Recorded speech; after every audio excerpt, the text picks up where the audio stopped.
Okay, apologies for the delay. I think we should be live on YouTube now. So, hi all, welcome to episode 18 of the Gameweek Navigators. I'm Aditya, and as usual, I have Sankalp. Leong is unavailable today because he has a convention to attend or a conference, so he's available. So, it's just the two of us.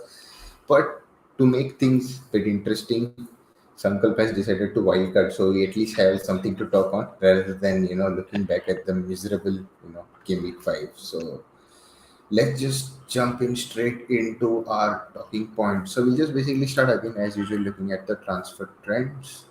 We look at game week 6 fixtures in brief. We look at few of the numbers that we have seen so far, what the teams have put up in terms of attack and defense. We look at Sankalp's interesting wildcard, whether it makes sense to go ahead and do it now or do it later, or even if you are in a kind of a similar situation and with the players that Sankalp had in his previous team till game week 5, maybe this might be the time for you to wildcard.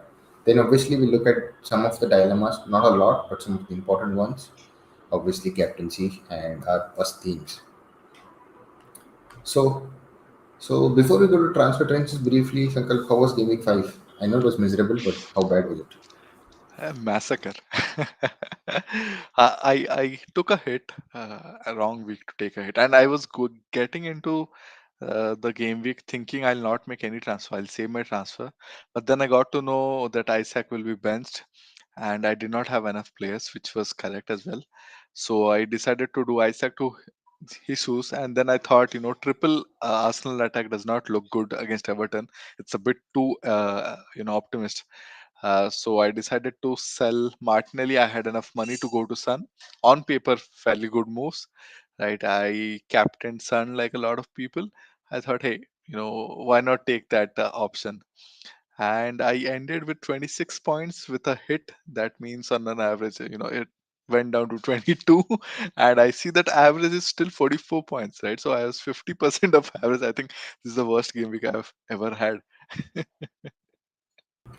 Yeah, I mean, even I scored right about 35 odd point. I think one of the sort of swings of so far has been the Alvarez decision that Yeah. managers had to take few weeks back, whether it was Alvarez or Jackson or Foden or Alvarez, something like that. And I Yeah. think it is turning out to be more like the Isaac versus Wilson that we had towards the end of last season, where there was all of a sudden a huge gap suddenly. And the only advantage is that this is right at the start of the season, so you still have like ground to make up over the course. But if it is towards the end, it is something you want to forget. But yeah, I think bearing that, I think that's the reason the average kind of went up. I scored 35 odd points. I was a bit surprised seeing Chilwell benched, Diaz benched, and rest of the other points were like I expected Foden to at least return, but just 2 points there. So something here or there. I mean, that's why it was a miserable week. And Diaz is just starting today in Europa League fixture, so I think this is a trend that will continue for him now. Yeah, that's one thing that we need to all look at now from now on. Yeah. So, anyways, we'll talk about players and I mean wildcard draft a bit in depth. So let's look at the transfer trend so far. Obviously, it's Alvarez, the cover star of this week. Most transferred in so far. Also had a good, I think, outing in the Champions League game. Botman is the second most transferred. I think Newcastle have kept a clean sheet last week in the Premier League as well as midweek. I think it was a goalless draw against Milan. So again, the emphasis on the defense is starting to happen. Mbemo, what Prowse, West Ham's fixture swing does happen a little bit later, but for his price, he's starting to perform well, unlike what he did for Southampton, but starting to look different. And obviously, Mo Salah. The inevitable move is going to happen soon for most of us, those who don't wildcard. So that's it. That ends. For in outs, obviously Jackson. Rage transfers for Jackson, Chilwell. Isaac got benched. March was injured. I think he's back, and Rashford is again not living up to his price tag. So anything surprising out of this? Since I am on a wild card, I did a few bit of these moves, but to be honest, I had Isaac, and we were talking about Isaac and Wilson last season, and this season I was not considering Jackson at all. So I was fairly into the Alvarez versus Isaac camp, and I went to Isaac. last three game weeks has such a strong difference in returns, which I did not expect. So I've corrected that. We'll obviously get into it during the wildcard draft, but Pep very clearly said that Alvarez looks like a player who's more or less certain to start in City squad now, and he rarely does that. But it's a fact that both him and Haaland are looking so good together as a partner. They are looking those one twos are coming out so well now. It just feels like a no-brainer.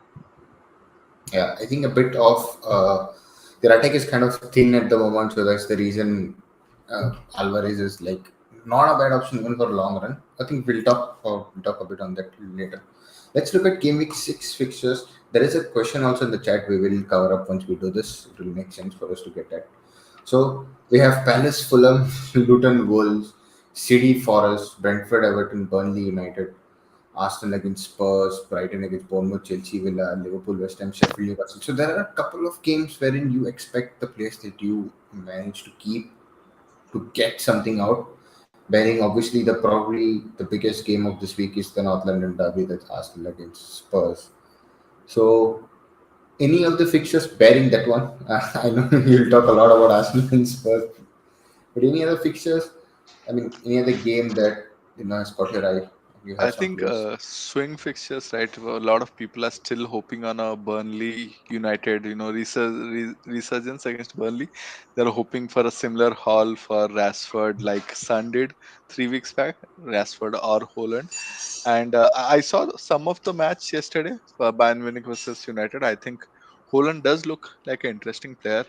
And one of my friends who's a United fan did point out that Rashford did not take any shots yesterday. He just created chances for Holland and other players, which is interesting because if that number 9 position is very crucial or very critical against Burnley, but at the same time, I thought Burnley will be thrashed by Nottingham Forest, who have emerged as a really good counter-attacking team, but that did not happen. I think Burnley are also getting a bit street smart, so I want to see how that flavor comes out. How that entire narrative pans out. Apart from that, I think Brighton versus Bournemouth will be interesting for us to see because most of the people have moved out of Brighton assets. I actually had March in my draft till I saw that yellow flag and I've just taken him out. But if he does start, I think there's a lot of points there. You just need to guess who starts for Brighton. That is the most difficult part, right? I mean, there are a few other games that are very important. I mean, a struggling Chelsea play Villa. I think are probably playing Villa at the wrong time.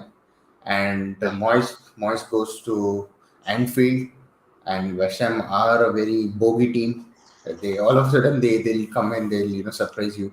And they're playing well this season, so they're playing well. that's going to be a good game. I think other than that, in Brentford, Everton, there are few games that you expect a lot from, like Palace, Fulham. There are people who are going back to SA, so uh, for the next couple of weeks, and then I think people might even start Luton defenders against Wolves, seeing how struggling Wolves are in terms of their attack. So we're seeing a lot of different players also being started. And now I'll get in this question with regards to Arsenal against Spurs game. That's start Ulogi or Saliba, start Madison versus Arsenal, or Pedro versus Bournemouth. Question one. Ideally, I would like to start none because I think the chances of clean sheet for both teams are fairly lower. If I have to, I feel I'm more confident starting Saliba because I think the chances of clean sheet is higher for us than for Spurs. Right? Start Madison versus Arsenal or Pedro versus Bournemouth. Uh, Ideally, Madison because you're pretty much clear that he starts. With Pedro, you are just not clear, right? If you know for sure Pedro starts, it's a different thing altogether.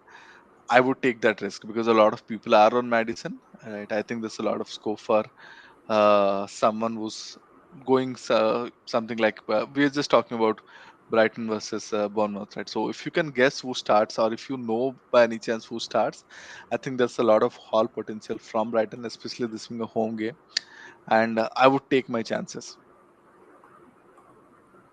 Yes. Even for me, I think I will go Madison because Pedro, I'm not sure whether he's going to play or whether we see Ferguson back. So that's one thing. And even I'm kind of in a similar boat in terms for question one. I have started Udogi over Saliba purely because of offensive. Uh, you expect him obviously to get some offensive role, but Saliba could get clean sheet and bonus or an on goal from a set piece. So it's a coin toss there.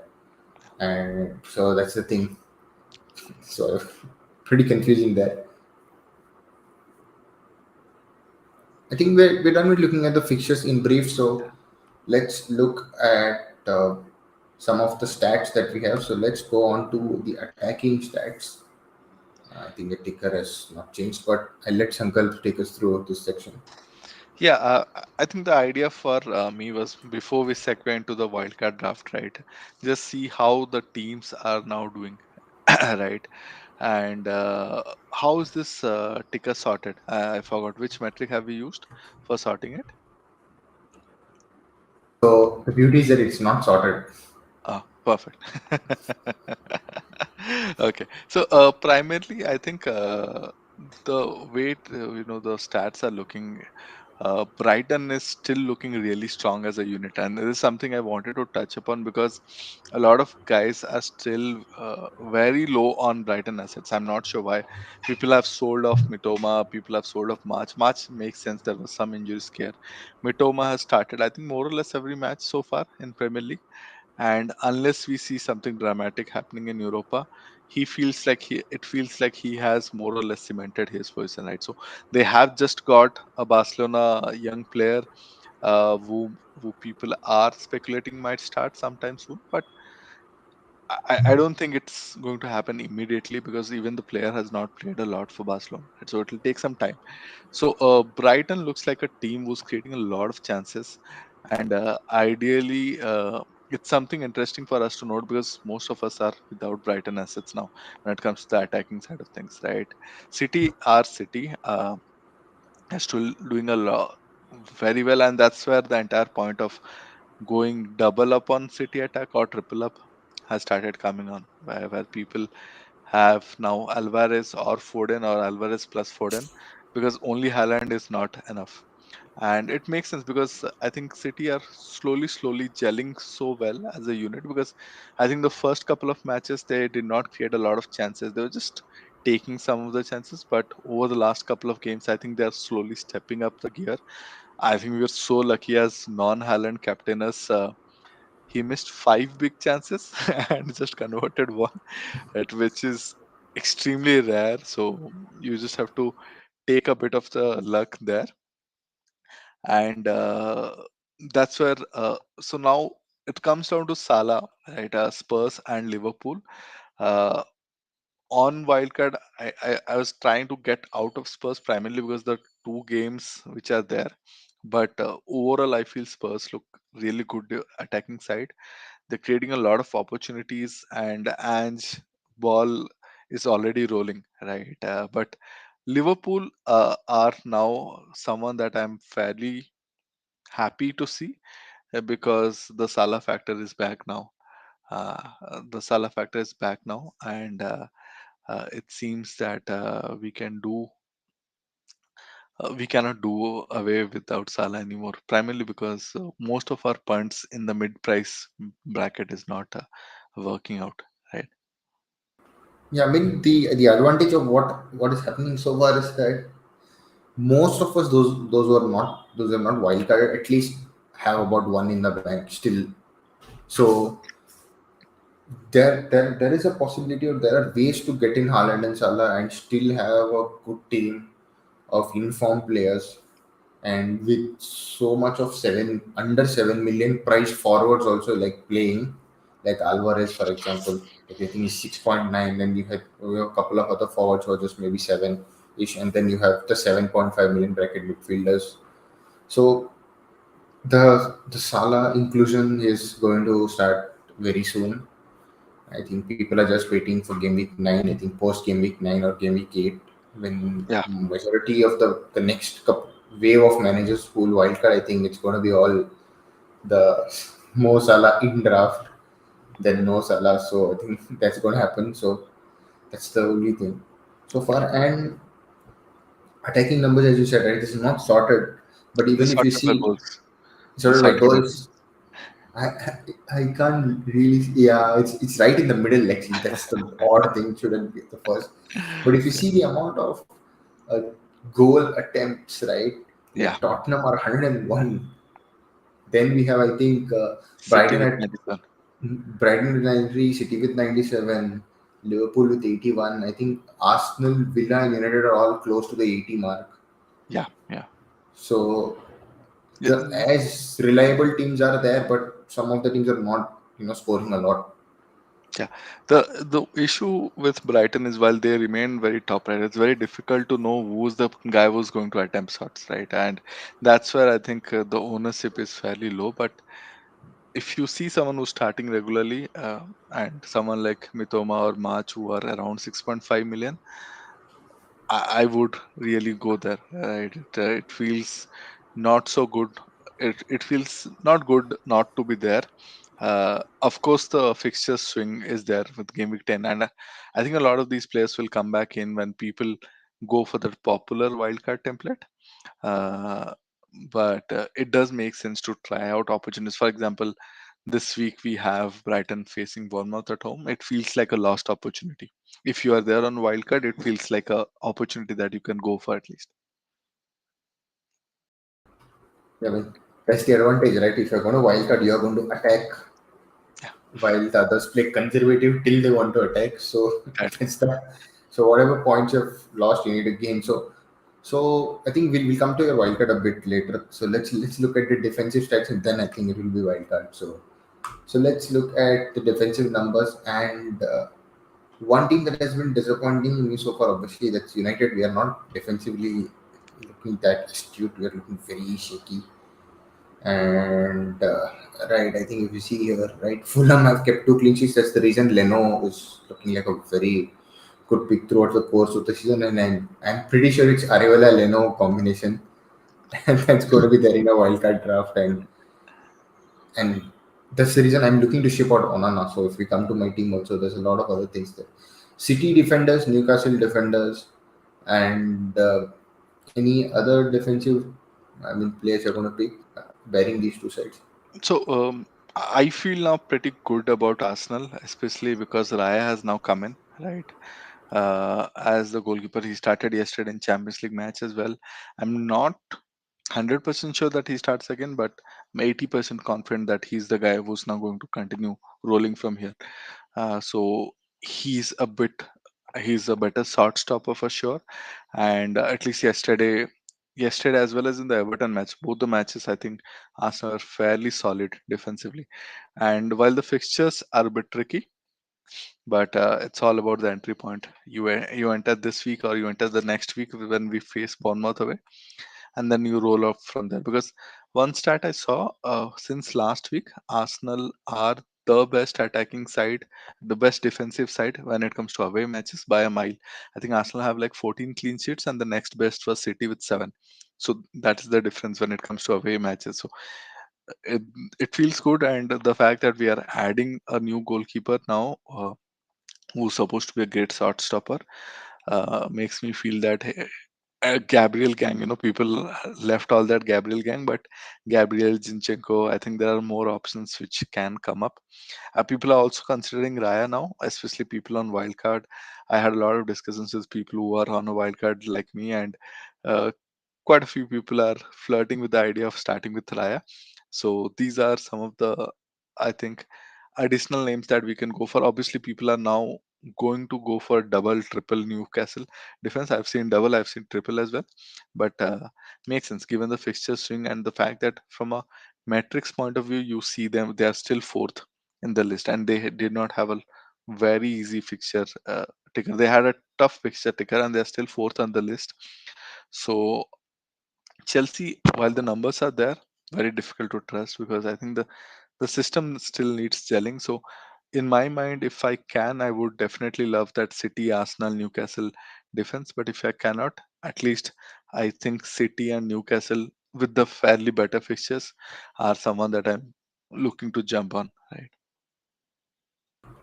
Yes, I mean, one of the interesting things you see is that there are a lot of teams who are in the 55 to 70 zone. Majority of the teams are in that.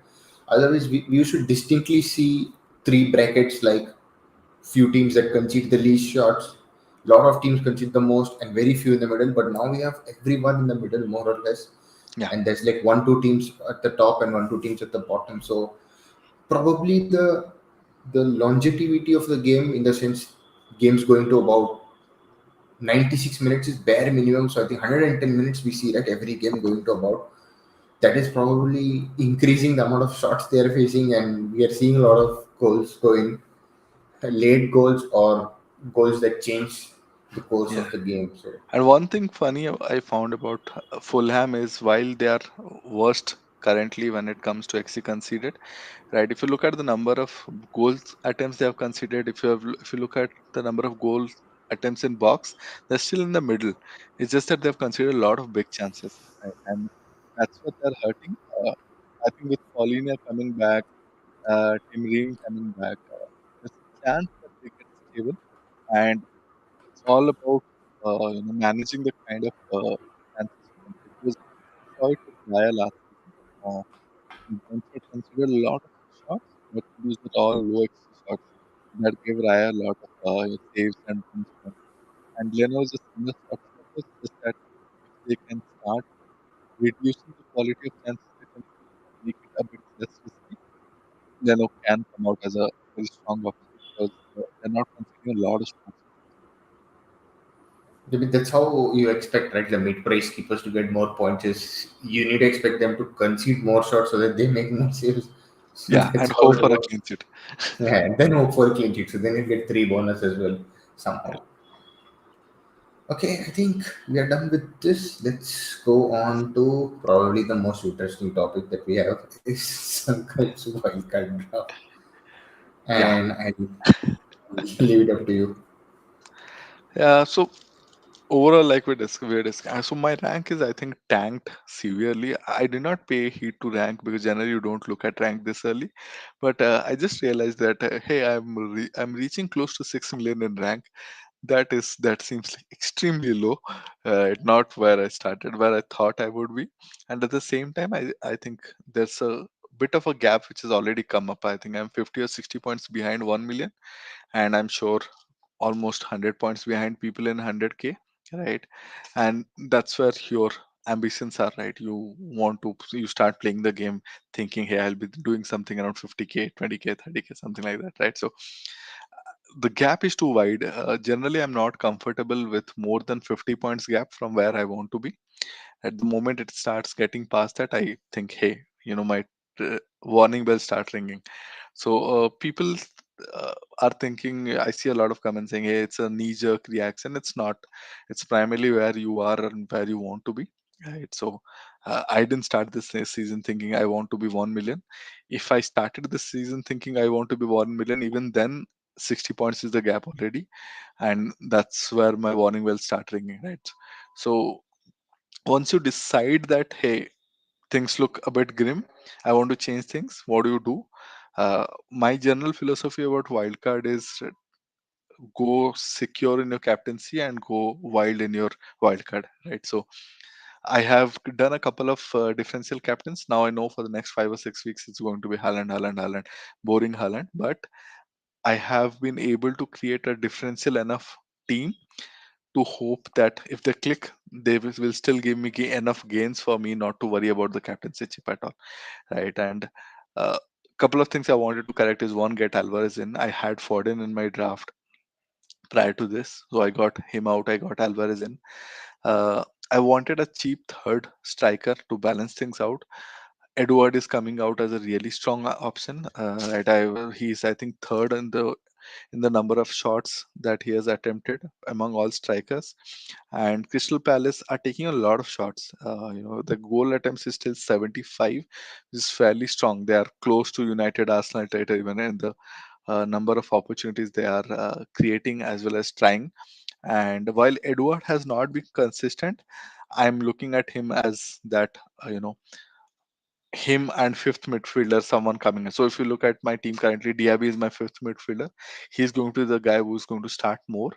But they're going to opportunities like this where Palace are going to face someone like Fulham at home, and I'm going to give it a shot. Uh, my ideal draft had Bowen in it and not Trossard. I have enough money to get Bowen in at any point of time, but they have Liverpool away this match, and I feel after seeing Champions League match yesterday night, I thought, hey, you know what, Trossard is looking set. He's on form. We have two fixtures, both I think Spurs at home and Bournemouth away, which I expect to be high-scoring games. And without doubt, Trossard is the best finisher that we have in our team. So looking at he is more of a 2 week, 3 week punt for me. 2 week punt primarily. If he clicks, maybe I'll extend. But he's someone like I know I'll not be able to play Bowen for the first couple of weeks, so why not try something more fun with Trossard? I've gone for Odegaard and not Saka primarily because again differential. Odegaard is taking a lot more shots than Saka is doing, and at the same time I'm saving that points and million which I did not have. Salah is, I think, everyone's reason to wildcard. So it is, even though he's not scoring, he's creating a lot of opportunities. He's creating a lot of chances, big chances. So it just made sense to bring him in. He is not blanked so far, so that is another, or he's blanked just once. There is another added opportunity because now I am in a position where I'm not getting enough points, so I just want to bring in guys who are giving me points. Mbuemo, having seen a lot of Brentford matches, I feel that guy is like the soul of Brentford. So for now, I'm continuing. At some point of time, with given his ownership is rock high now, at some point of time, I might want to differentiate. But today, I don't want to take that risk, especially given the fact that he's facing Everton at home now, right? Defense, Newcastle double defense, pretty much template with anyone who's going to wildcard from today to next 3 or 4 weeks. I wanted to get one City defender in, and Ruben Diaz is the most solid pick that we can get. For me, he's one glue pick I want to have for the next 10 weeks and not worry about. I know they have not got clean sheets, but stats wise, that's still the best defensive team there. Estupinian is my one, fullback, attacking fullback, which I wanted to have. For people, it's Silver. For me, it's Estupinian because I feel that when he plays, he looks really good. And this week they are playing Bournemouth at home. Doesn't feel like the week to sell, right? The goalkeeping choice is, I think, the most toughest choice now to make. There's no really clear cut answer. I saw Zoff's wildcard draft and he suggested Flecken plus Adiola because I think they combine really well. They rotate really well from fixtures point of view. I'm not as confident as Flecken because again, similar to City, they have conceded goals uh, and they have not been solid defensively. They are middling it currently. Leno looks like the guy who will give me points from saves, even if it's not even if he's not keeping clean sheets, and that's the reason I've started with him. uh, Not completely confident, but at the same time, I don't think there is any correct answer. I might have wanted to go Pope, but I don't have the money for Pope.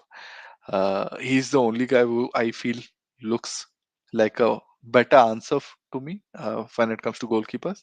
And I've moved out Turner for Areola because I think with Turner the question marks have started coming, and Areola is doing fairly well, right? So this is the draft. What are your thoughts?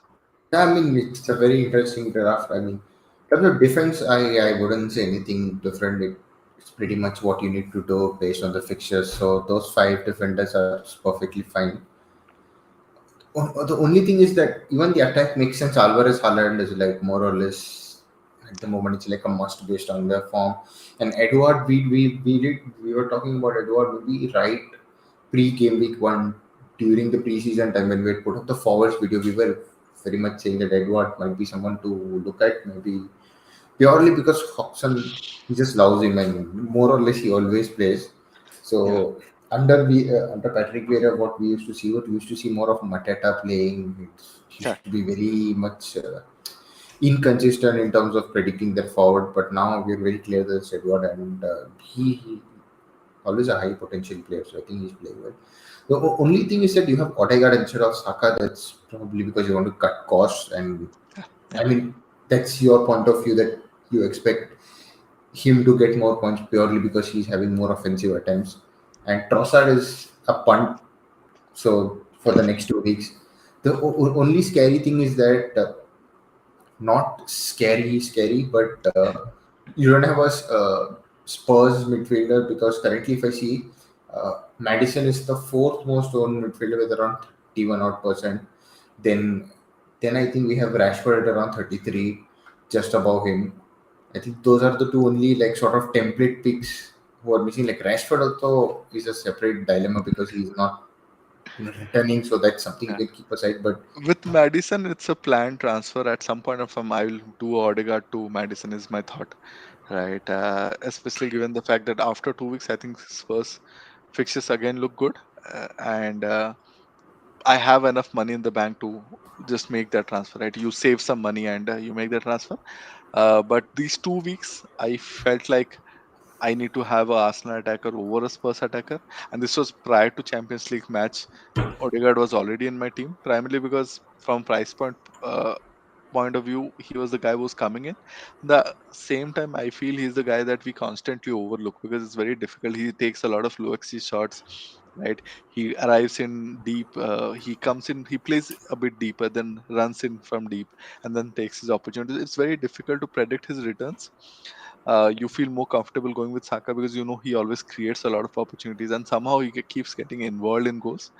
But again, the entire point of doing a wild card now is to go a bit wild, right? Play a bit more differential, and knowing that you're going to stick to that captaincy chip and not move around there. So in my mind, I know it's a Haaland captaincy. I don't, and I have now enough picks around Haaland as well with Alvarez, Ruben Diaz, Botman, right? So Salah as well, right? So I have got enough security to play around in some positions.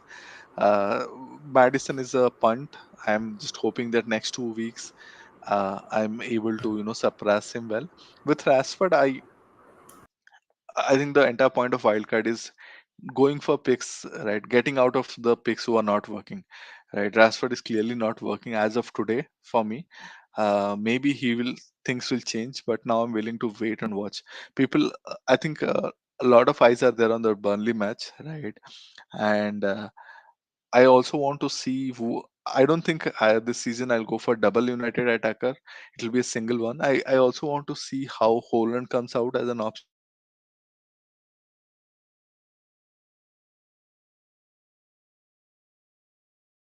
in the Bayern Munich match also Rashford created a lot of opportunities, right? So I want to see out that transition. I don't want to jump in today.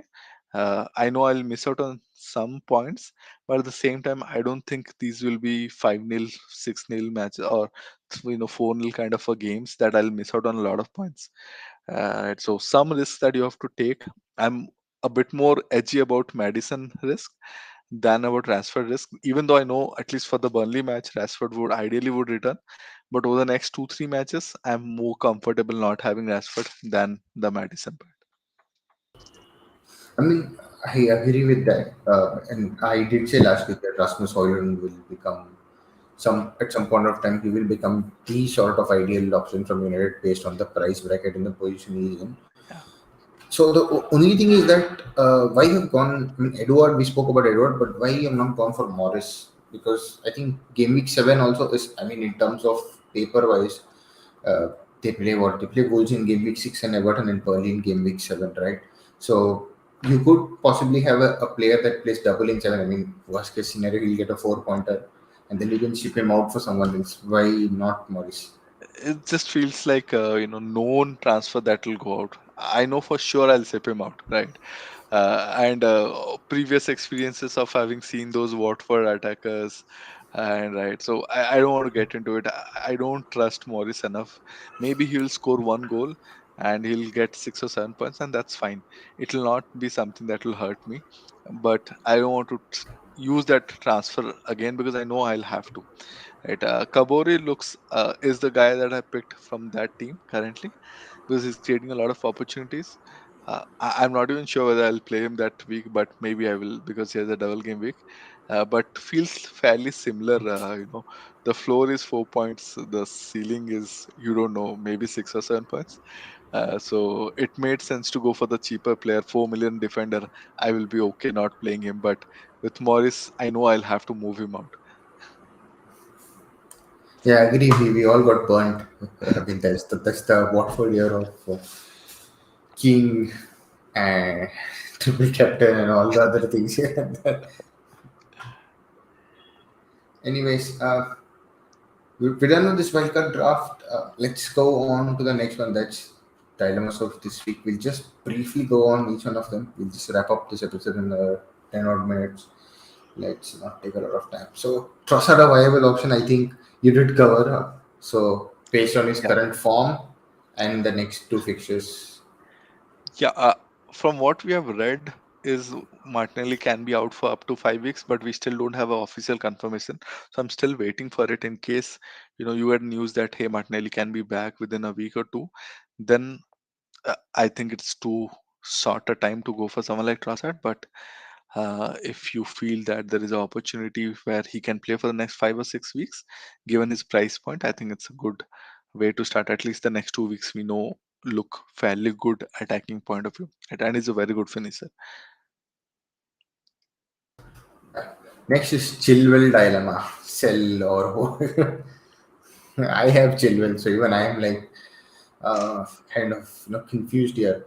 So although if you see game week one, I mean, so the reason that people went for Chilwell is that purely looking at the preseason games, and then with that, uh, theory and explanation, and game week one goes straight away according to what all the talks went during preseason and all, and then it started to go sideways, and then we saw him getting subbed off whenever Chelsea were trailing around the 60th, 65th minute mark, and then he got benched last game week, and I think Poch said that he wanted to play Mudrik, so he got he benched Chilwell, the vice captain, and he played a conventional back four. So even I'm not sure what to do. Uh, I If think I'm today, I think today more or less everyone is trying to find a way to go Trippier or some Newcastle asset, right? And I think that is one sure shot way of someone who's using a free transfer moving on, primarily because with Chilwell now that minutes risk has also come in. Even the matches he started, he played 61, 62, some 60 odd minutes he would be taken out by Pochettino. We are yet to see him in his fullback role, though I do expect some changes to happen and Chilwell to go back and take that fullback role. Even then, I'm not as confident about Chelsea clean sheets. The metrics do look good, but I feel structurally they are still figuring things out. Again, Chilwell going back to fullback means they have to rejig their defense, right? So things will take time for them to settle down, and I think I'm okay to wait and watch and see when they do better, when they settle down before moving in, right? yes, yeah. So I think that's what even I'm going to do. I think I'm going to even say bye bye to Chilwell because I just quickly went and checked. Reece James dropped to 5.3. So whenever the time comes, Chelsea play well. I think that's the answer. But That's Reece when. James is your perfect 2 week punt, right? You can never predict two more than two starts for him. And the good thing is, I was looking at Gusto, and Gusto looks really, really good as a player.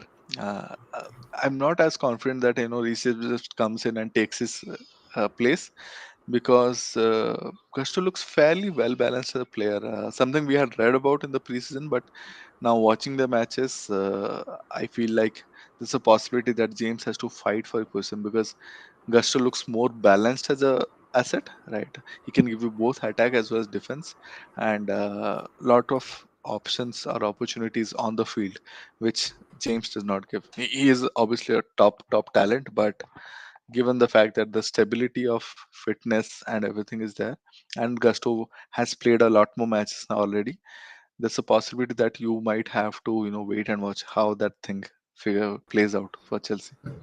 I did say when and if it happens. See that.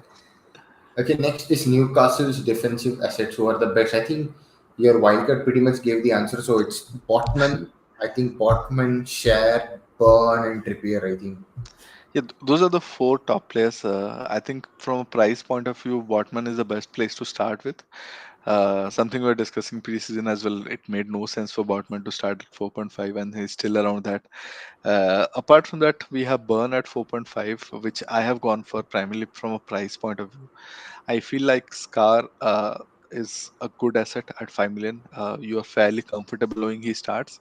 Trippier obviously is a solid asset, but I'm not very sure as to how big a ceiling he's giving now compared to earlier, right? With players like Tonali coming in, I think the attacking uh, intent or attacking way of attacking has now got a bit more distributed for Newcastle compared to earlier days when it was primarily via Trippier. So I'm more comfortable now taking a double Newcastle defense who are cheaper. I have gone for Burn and uh, Botman primarily because of purely from a price point of view. But if I had that point 0.5 million extra, I would have gone for the Scar and Botman combo because I feel fairly well balanced. They start and both bring a good amount of aerial threat as well. So you never know, someone can score as well. Yes, yes, good shot. I mean, Newcastle defense, we know how they're playing, so I mean, it's sort of become a reliable defense from what we've seen from last season. So I think we've covered it up. Next is goalkeeper, upgrading the goalkeeper. I want to know, why did you mention upgrading word there?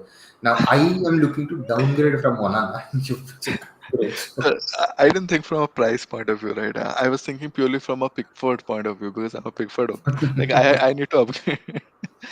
I think most of the people have gone for keeper who are not doing that well, right? So the thought was primarily that it's time to make a change, right? I saw Sanchez, who's got some good points. Neto is doing fairly well. A lot of unspoken players who are doing decent when it comes to FPL returns now. You are looking to move out of Onana. Who's in your mind? I think I was looking at Leno purely from a long-term perspective. I think Leno is someone who's like the as the years gone by, we had Pope as the definition of 4.5 million defender. I'm sorry, goalkeeper. Like they used to concede shots, he used to just save, he used to get save points. I mean, the games he used to concede 3-4 goals, he used to end up with at least 3 points.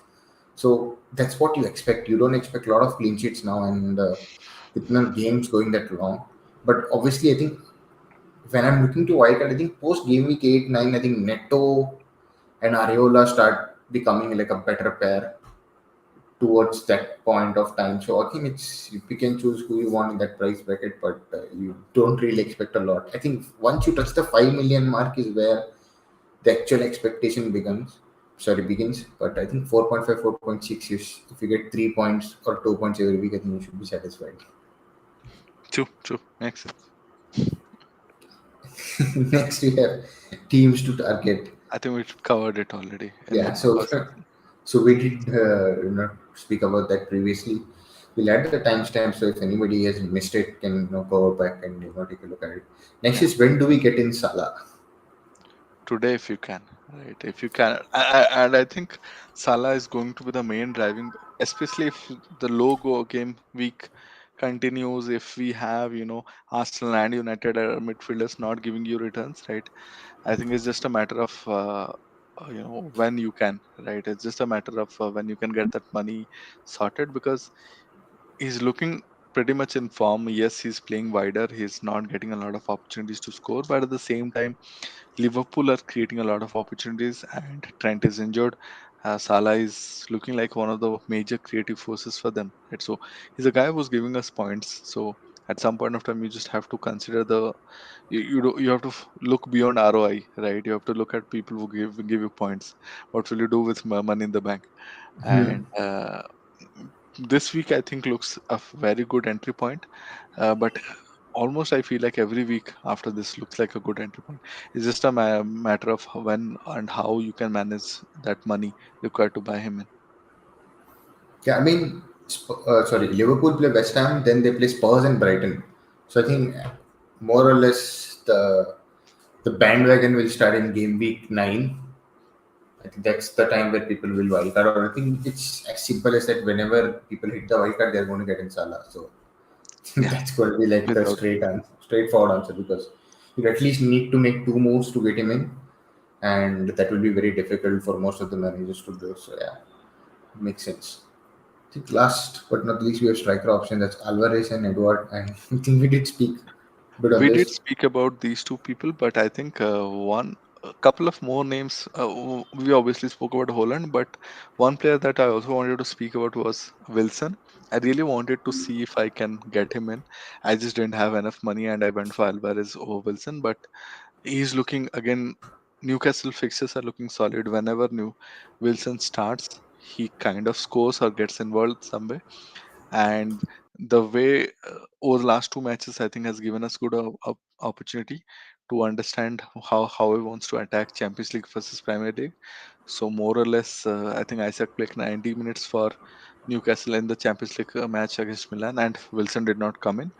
Barnes came in for Isaac, and if you look at the Premier League fixture that went by, Wilson played almost the entire match, and Isaac just did not come in. Right, so uh, I think we were discussing it a couple of weeks back. Who will start, who will not with Lyon, and it feels like how has more or less made his mind.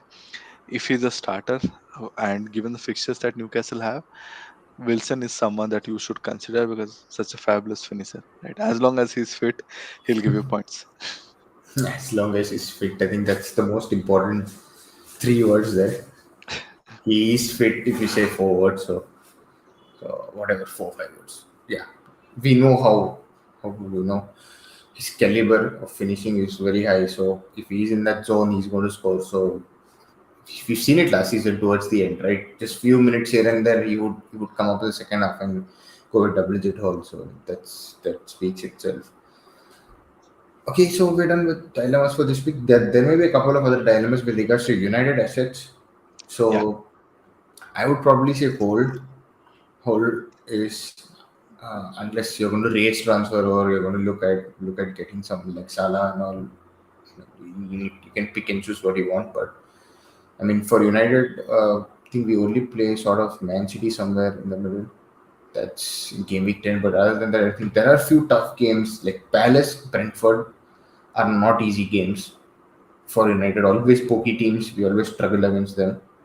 and they have good So metrics as well. Palace, I think, is underlying. I think in the top five, around top five, right?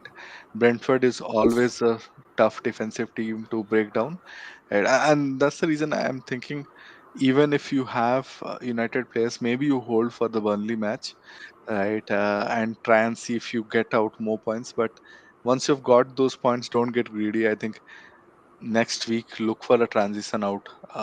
We can always come back to United later. I don't think you'll lose out a lot. Even if you lose out, it, at least we can use these next 2 3 weeks to get the right answer as to who's the player for United. It's not Bruno, it may be Rashford, and it may be Holland, right? So and you never know, with the right wing option now opening up, how they're going to shape up, right? Is Pelistri going to get more opportunities, or is Garnacho coming in and playing more regularly, and maybe he'll play on the left wing and Rashford gets pushed to right?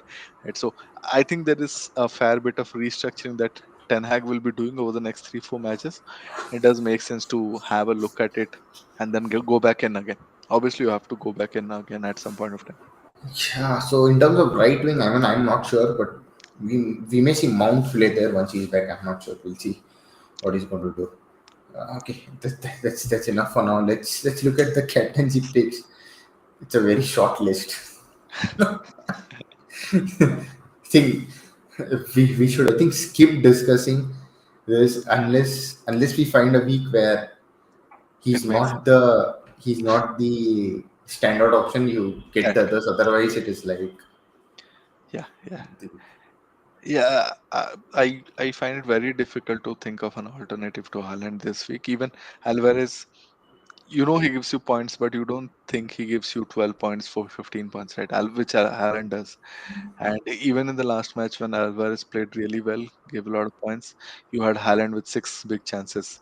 He had that, right? So at the end of the day, that City team looks to create for Haaland, and unless Salah becomes Salah again, I think we just have to start playing.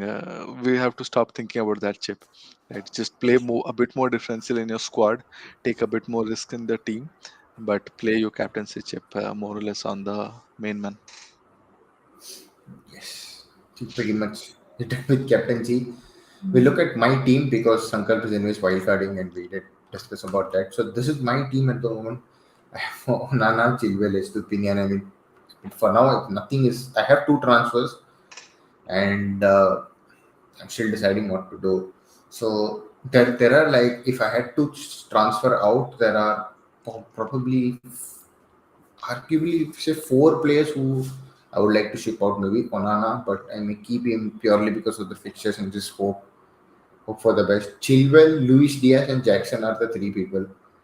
The more or less Chilwell, I will transfer him out for a Newcastle defender, and I might roll my transfer and go with Jackson, or I might ship out Jackson for Alvarez. I That means think I left triple. Louis Diaz is now looking as a, especially if he plays say 70, 80 minutes today, you know he doesn't start, right? And ideally, you would like to bring in someone who starts. Hmm. Yeah, so that's where it is. So maybe let's say Chilwell to Botman and Diaz to, based on the funds whatever I have. It's 1.12, right? 7.5. I think I'll have nine, close to 9 million to do something. Yeah, yeah. Let's see. Yeah, I think you have opportunity to use the two transfers, right? Because how Jackson maybe continue because he's still getting the chances, or if you want, maybe this is the week to get Alvarez because he's already had a double price rise, and it's just going to get more and more pricier. It looks like the answer that we are just not taking, right? So maybe do that move this week. Maybe or may not. Let's see. Okay, we're done with bus teams. Yeah, I think we are done with this episode. We have covered up whatever was needed for Game Week 6. Game Week Yeah. 5 was a forgettable game week. Game Week 6, we are hoping for something better based on the fixtures. So we discussed Sankalp's wildcard, few players to pick, teams to target, attack and defense. Looked at my boring bus team. We discussed the boring captaincy option, just the one. And yeah, that brings us to the end of this episode. Hopefully, those who tune in later watch this stream again or listen to audio platforms have a good time. To drop us a rating on the audio platforms, like subscription on this channel will help us go a long way. Uh, Unfortunately, there won't be a deadline stream this week, so we'll be back with Game Week 7 preview. Uh, we'll discuss how Game Week 6 goes and we'll compare Circle's wildcard team versus non-wildcard team next week to see whether it actually goes as per plan. Cool. So, yeah, so that brings us to the end. Hopefully, you guys have a great Game Week 6 and we see you all next week.